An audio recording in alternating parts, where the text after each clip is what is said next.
Welcome to the Legacy Leaders Podcast. Are you doing the best for your client to help them create their legacy? Are you creating a plan that goes far beyond finances to help people ensure that it becomes the driving force behind all decisions? On this podcast, hosts Katie Beth Hand and Stan Miller will help you with growing your practice and your clients' peace of mind. Together, they bring the best and brightest minds to share with you how to help your clients develop their best legacy. And now, here are your hosts, Katie Beth and Stan. And welcome back to the Legacy Leader Podcast with your hosts, Stan Miller and Katie Beth Hand. Today, we have award-winning entrepreneur, author, mentor, and CEO, Dianna Kokoszka. Dianna, thank you so much for joining us. We are so glad to have you with us on the podcast. It is great to be here. Just hearing a little bit about you and how you started this. You're helping so many people. I'm excited to be here. Perfect. Well, we are excited to have you. So for some of our listeners that may not know who you are or what it is that you do, I was hoping we could jump in with just a little bit about your background, kind of the industry that you started in and where you came from, and then how you've turned that into the career and what you're doing now. Well, Katie, it's interesting. I actually started in the grocery store with my parents. We had a family-owned business. And on the magazine rack at age 5, I was told that if someone picked up a car magazine, go and look for every magazine that had a car on it and hand it to them and say, if you like that one, you'll like this too, right? And so it was always upselling. If they came through with a grocery cart and it had ice cream in it, you would say, do you want chocolate syrup, caramel syrup, or would you rather have root beer for floats? And so I always believed that you could add value. And then I got into leadership and I realized you could add value to people. Now, my life kind of took a little bit of a turn, I guess. I was really wanting to get into real estate and I couldn't afford it. And I was up with one of my sick children watching TV, and on came this auction for PBS, and they were auctioning off a broker real estate course. Oh my goodness, I ran to my checkbook, which I don't believe people should let their checkbook do their thinking for them. Yet I had to that night. I could bid $50. And I thought, really? $50 for $1,000+ class? And I started to talk myself out of it. And I heard my parents' voice saying, nothing ventured, nothing gained. Well, I bid. Thank goodness it was 2 o'clock in the morning because nobody else was thinking about going to real estate, Katie and Stan. So I won. And then I got up the next morning and went, I won. I can't even afford a babysitter. What am I going to do now, right? Well, back in those days, real estate was a man's world. Went to 12 offices before someone would hire me. Put my kids in a little red wagon since I couldn't afford the babysitter, and I went door to door. And who would have thought that that would have taken me clear to the C-suite, building the world's largest coaching and training company and helping to build the world's largest real estate company. That is incredible. What a twist. I love the plot twist in there and the background story, and that you did it literally with kids in tow. That is incredible. So tell us a little bit about your leadership training and the coaching that you offer. Well, thank you so much. First of all, we all read books. Being a leader, you're a reader. And I read a book, The 21 Irrefutable Laws of Leadership. And it really captured my attention. So I found out John Maxwell was speaking in Dallas at the time. This was back in the 1990s. And I went and listened to him. And at that point, I knew if I wanted to know about leadership, I not only needed to read, which there weren't many books out at that time. It was all about management. Peter Drucker was the big guy at that point. But I knew this guy had something to offer. And boy, I just absolutely went wherever he was. I would sell books for him to hear him speak. And I have all of his books. I continually read. And I talk with a lot of other leaders. I think leaders need to collaborate with other leaders and to be open about what is happening, people that they can trust, like an inner circle that they can go and say, hey, this is happening. How have you handled that in the past? So to make it kind of short, just to put it bluntly, is I'm studying leadership every single day, and I'm writing. In fact, I'm starting my next book. My Becoming More book is just coming out, and my next book is going to be The Coaching Leader, because taking coaching into the leadership role will allow our people to become more. We'll get more production out of them, and we'll help them have a better life, which I believe is what leadership is. That's great. So you touched on it just a little bit, but becoming more, you can't get better until you get to different. Tell our listeners a little bit about who that book is really targeted towards and what they could expect from reading that. Great question. First of all, if you want something more in your life, if there's just something that's kind of missing, you're not exactly certain, maybe you're not thinking as abundant as you would like, or you're not as grateful as you would like, or you know somebody that is a little bit too entitled, right? It's a book for them.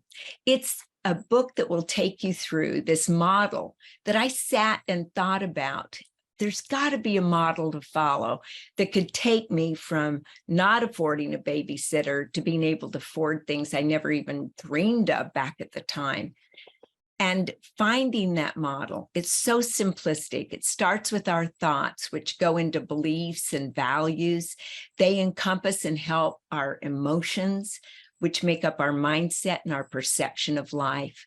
All of that couples with our words, our character, our goals, making our energy and our personal growth come about, which then gives us a new story and a legacy. So the person I would say that needs to pick up this book right away is somebody that is looking to either become more themselves or help other people become more in their life. I love that. Stan, I've stolen all of the questions so far. I will be quiet and let you have a chance to ask Dianna some of your questions. Yeah, so we could talk for we could talk for a lot more time than we have available to talk today. I promise you. I want to get practical for a second and find out how are you doing this today? You take on. I know you do speaking engagements. You take on one-on-one coaching, consultant. I mean, how are you working now to actually implement these ideas in the lives of leaders? Well, I'm going to take us back for just a moment, Stan, because I started a coaching company and was brought into a company that was actually failing at the time. And I started by myself, one-on-one coaching, bringing these ideas that I now have in a book to folks.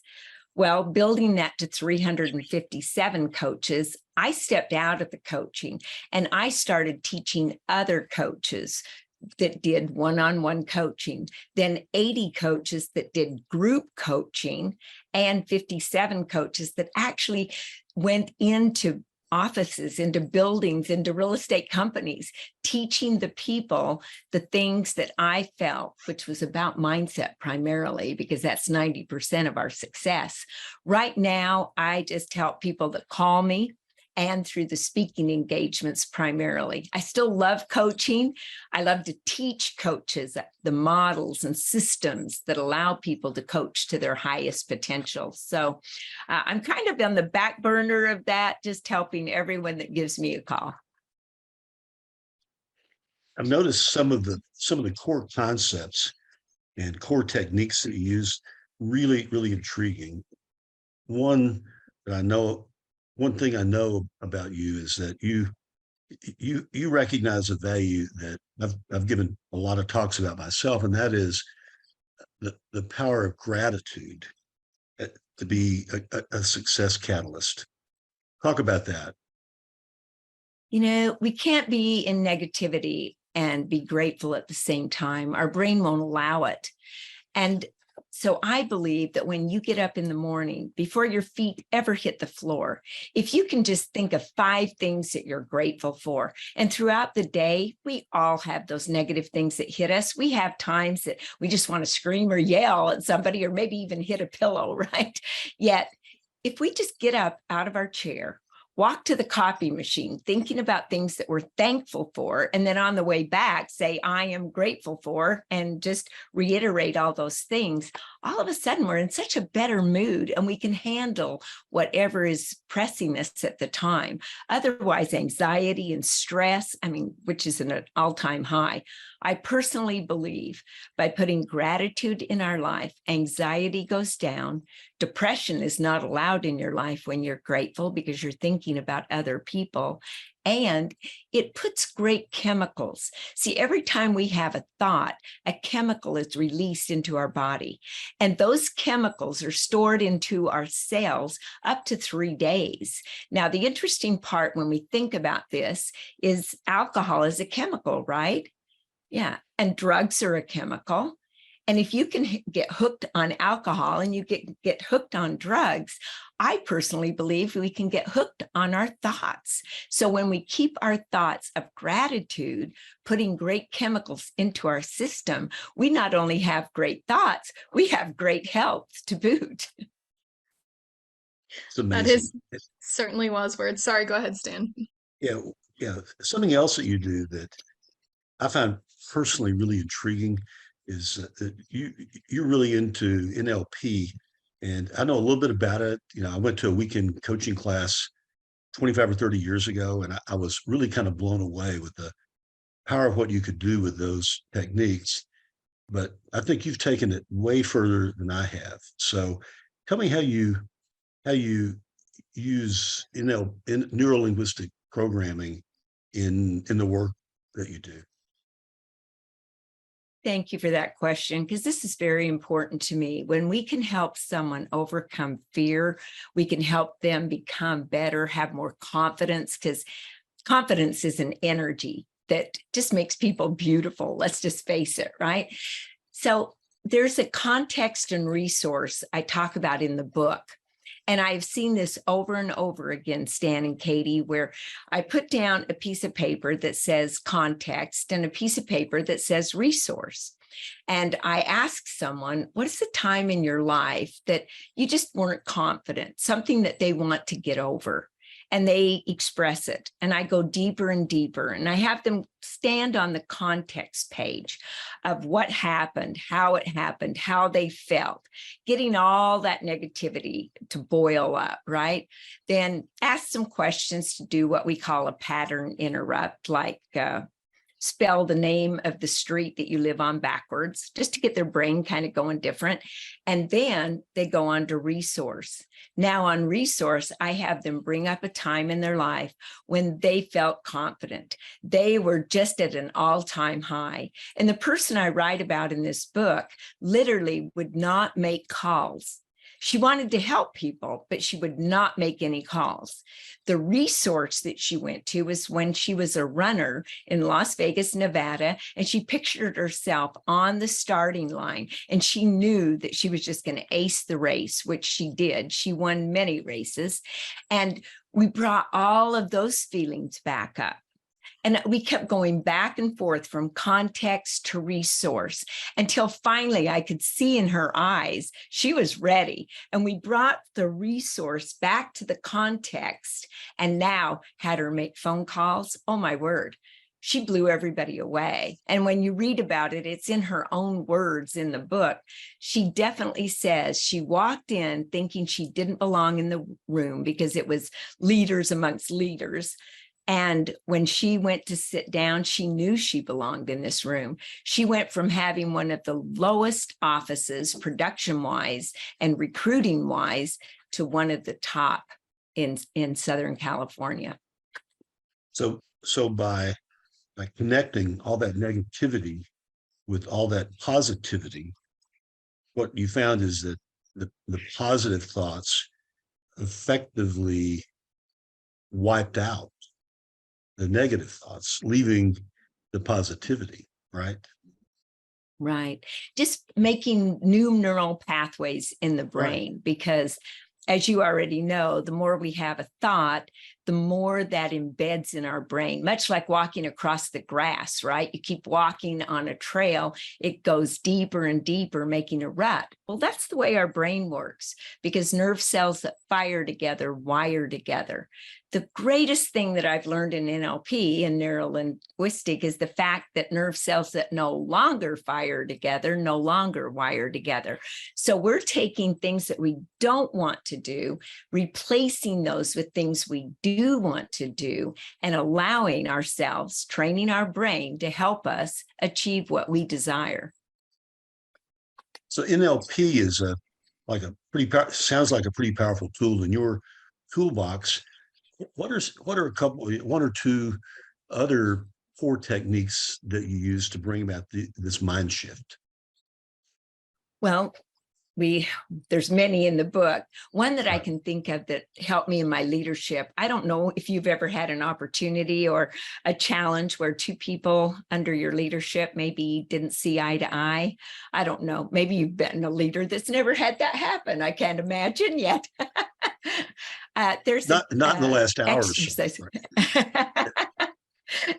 There's an exercise in the book. It's called the 3 chairs. And there were a couple of people that just didn't see each other's perspective. Of course, they called it arguing or whatever. I call it, they just had different perspectives about what was happening. Well, the 3 chair exercise allows you to take someone in and describe the situation from their point of view. The 2nd chair is from the other person's point of view. You actually put yourself in their shoes and you describe what you think they think is happening. Then you go to the observer chair. Now, of course, I give the questions that you ask as they move from chair to chair. And that 3rd chair, as the observer, they say, this is what I saw happening here, and here's what I saw happening there. Then you go back to the 1st chair you were in, yourself, and you say, if this were to happen, how would you handle it differently? And I saw 2 people that were at odds with each other that literally became great friends. And it was because they were able, and both of them went through the 3 chair exercise, to be able to see that there is a different perspective in life. There is a different way to look at it and a different way to act around it. I've never heard of that. That sounds incredible to me. It does. And I'm sure you, and is that one of the things you talk about in your book, Dianna? Yes, I actually give them the questions to ask. I draw out the 3 chairs. I'm a big person on models. I think that when you follow the model, it makes it so simple. This you may also touch in your book, but I saw it online and thought it was really interesting. Tell us a little bit about your commitment to discomfort. That's not something a lot of people, I would say, would consider commitment to. So is that something you talk about in your book? And tell us a little bit about that now. Well, everything that we want is uphill. I mean, let's face it, it is outside our comfort zone. And we have uphill, well, John Maxwell says we have uphill goals with downhill habits. And when we get outside of our comfort zone, like I did today, I started recording my audio book. Oh, Katie. That is not something I have done. Yeah. That is something Stan has done, and can tell you the many hours he spent in the studio doing that. Certainly can cause some discomfort. Well, Stan, yes, I was outside my comfort zone most of today. And what I think a lot of people don't realize is that they build bars around themselves. They live in a cage that they have so carefully built with the way that they think. And those bars hold them in the comfort zone. That cage is the comfort zone, and they don't want to step outside of it, even knowing that every opportunity they want lives outside of that cage. We as coaches, we as leaders, we as people that want to add value to other folks, we've got to coax them outside of that cage, get them into their discomfort level, and make certain with the words that they use around that we help train their brain to be more comfortable. Just like lifting weights. You're actually tearing your muscles with microscopic tears, and that's how you build them. And so for a visual, maybe just pushing yourself outside your comfort zone, you're literally making microscopic tears in your brain, so to speak. And yet when you accomplish that, now you're at a different level. And the thing that was once a ceiling is now the floor you stand upon, and you have a new ceiling to obtain. I love that. I love that. Another question I had for you is you seem to put a really big emphasis on mentoring and how mentoring is a crucial step to personal growth. Tell us a little bit about your background, someone who mentored you, someone that really sparked your passion to be a mentor, and just your thoughts on why mentoring is such a crucial part of being a leader. Well, in every story, there is a victim, a villain, a hero, and some stories include a coach and a mentor. When I was young, my father actually sold tickets for the American Motivational Society, where Cavett Roberts, Norman Vincent Peale, Zig Ziglar, Art Linkletter was actually there as well. And all these people would get on stage for 8 hours during the day, and each one would speak from 30 minutes to an hour. And I would take copious notes. Well, Jim Rohn said one day, you need to have mentors in your life, people that you look up to, people that you grasp their words and implement them into your life. Listening to Earl Nightingale's The Strangest Secret, he was a mentor for me, even though I never met him. I listened, I wore out that record. And Zig Ziglar, being at our home, was a mentor. John Maxwell has been my most recent mentor, and I've been able to travel the world with him, helping to teach values to kids. I think without a mentor, who do you look up to? I mean, my dad was the biggest mentor I had, and when he passed away, obviously, I filled that position with other folks. But I would ask, who are you listening to? This podcast is a really good example. When they listen to this, they're allowing you to mentor them. And if we don't listen to great people and we become like the people that we hang out with, that we listen to, then who are we going to become? I think we need mentors in our life that help us become all that we can. And by the way, there's a thing, I majored in physics and math. And so in physics, there's a phase of entanglement. And phase of entanglement is today, as you and I speak, each one of us, Stan, Katie, and myself, we will take something from each other, and that will become a part of us. And the listeners today, they will take something from each of us. That phase of entanglement says you cannot interact with another particle without taking away some of that particle with you. And that literally is the scientific proof that we become like the people we hang out with and listen to. I love that. And it really it changes your perspective on, and makes you much more careful in choosing those that you spend a lot of time with. That is great. Stan, I can see you have another question brewing. I interrupted. Go ahead. Yeah, I know, and we're running out of time, but you did mention teaching values to kids. And whenever I send you a copy of my book, you'll read it and see that that's a big part of what we've written about. And I'm curious to hear just, I mean, not everything, obviously, but just an idea or two that would be really useful to the grandparents and parents who really want to do that. What advice do you have, practical advice about teaching values to kids? Well, I love that question, because kids to me, they mean so much, and we get to help program their mind as adults. Right now, they're getting programmed by social media, television, who knows what, right? And of course, I'm going to put a plug in for my book. I would say get the Becoming More book, because there's a chapter that goes limiting values and liberating values, and putting those liberating values into children, much like John Maxwell is doing with his I Lead program, where they learn values, then they implement the values, then they lead with values. And it's actually a curriculum right in the schools that they have put in many countries around the world, and are now bringing to some of the states in America, which I'm very excited about. But grandparents, I think it's about sitting down and just talking with the kids, but playing games with them to teach them different values helps.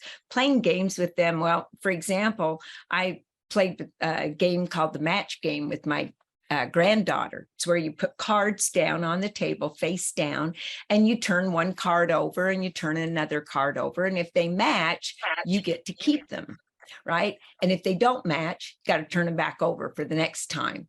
Well, of course, how do you teach somebody values and energy? You just say whatever energy you're putting out, it's a match. You get to keep it. Whatever value you're putting out, it's a match. You get to keep it. And if you have a value and somebody else doesn't have that value, you need to turn it over, put it back, and stay away from it. Because, you can get along with people that don't have the same beliefs as you. It's challenging to get along with people that don't have some of the same values that you do. That is a great, wise nugget of wisdom. Certainly right there. Okay, I have one more question for you, and it's a big one that we love to ask our podcast guests. So, through the work that you are doing now, coaching leaders, building up leaders, training the next generation, what is it you hope your legacy will be? That she made a difference and added value to people. That's it. It was plain and simple. And I'm going to challenge everyone that's listening. Write out your eulogy. I know that sounds awful. Yet when you write your eulogy and you just keep breaking that down, that's how I came up with that, because it went from something long to shorter to a paragraph to a sentence. I just want to be known for making a difference and adding value. I love that. Is there anything we didn't cover that you would like our listeners to know about? Well, there's so much. And at the same time, we're just going to make it short because I know they have things to do because they're leaders, I'm glad that leaders listen to this. Leaders are servants. I laugh at people that, I got a title, I'm a leader. No, you just became a servant of other people because our job is to help them become more, to become all that they can be. And I think it's kind of, I have children. And if I take those children and say, hey, you're going to go to work over at this company, I kind of expect as a parent that that leader is going to help my child become the very best that they can be.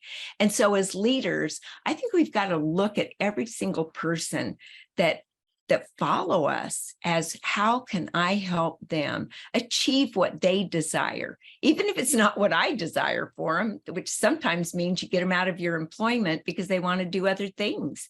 Yet if that's what they truly desire, don't we owe that to them.